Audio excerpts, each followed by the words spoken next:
Monkeypox spreads primarily through direct contact with the bodily fluids or lesions of infected animals, such as rodents or primates, or humans. It can also spread through respiratory droplets in prolonged face-to-face contact, but this is less common. The virus can also spread through contact with contaminated materials like bedding or clothing.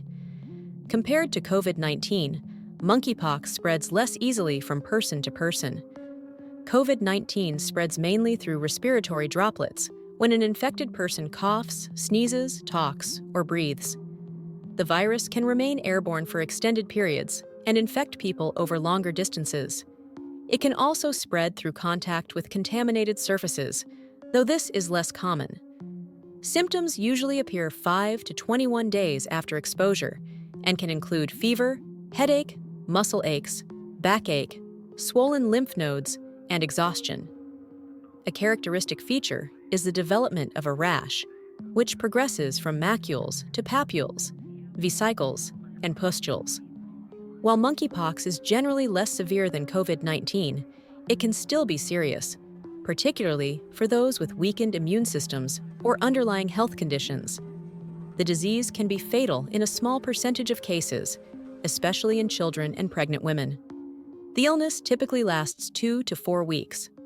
Symptoms usually appear 2 to 14 days after exposure and can range from mild to severe. Common symptoms include fever, cough, and difficulty breathing. Severe cases can lead to pneumonia, acute respiratory distress syndrome, ARDS, organ failure, and death.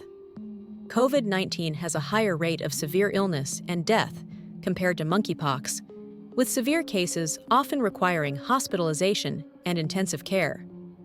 Long-term complications, known as long COVID, can persist even after recovery from the initial infection. The duration can vary widely, with mild cases resolving in a few weeks and severe cases leading to prolonged illness or long-term health issues. Monkeypox outbreaks are generally more localized and less frequent compared to COVID-19. Historically, it has been confined to Central and West Africa, but cases have occasionally appeared in other regions, including the recent global outbreak. There is a smallpox vaccine that is also effective against monkeypox, which can be used to control outbreaks. However, availability and distribution may be limited. COVID-19 has caused a global pandemic, with widespread transmission across the world affecting millions of people. The impact on healthcare systems, economies, and daily life has been profound. Multiple COVID-19 vaccines have been developed and are widely available, contributing significantly to controlling the spread and severity of the disease. However, variants of the virus continue to pose challenges. Control measures include isolation of infected individuals, contact tracing, and vaccination, especially in outbreak settings. Public health responses are typically more targeted and localized. Surveillance efforts are critical to identify and contain outbreaks quickly, but the relatively rare nature of monkeypox compared to COVID-19 means it often receives less media attention and may not mobilize as extensive a response. The response to COVID-19 has involved widespread testing, contact tracing, quarantine measures, social distancing, mask wearing, and travel restrictions. The global nature of the pandemic has necessitated a coordinated international response.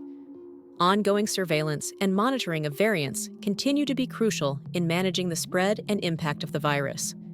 While monkeypox is a serious disease with the potential for significant health impacts, it is generally less transmissible and less severe than COVID-19. COVID-19's rapid spread, high severity, and extensive global impact make it a more urgent and widespread public health concern. Monkeypox, however, remains dangerous due to its potential to cause severe illness, particularly in vulnerable populations, and its ability to spread in certain conditions. Both diseases require vigilant public health responses to manage and mitigate their impact on health and society. And that's a wrap for this video. Don't forget to give it a thumbs up, and for more awesome content, hit that subscribe button.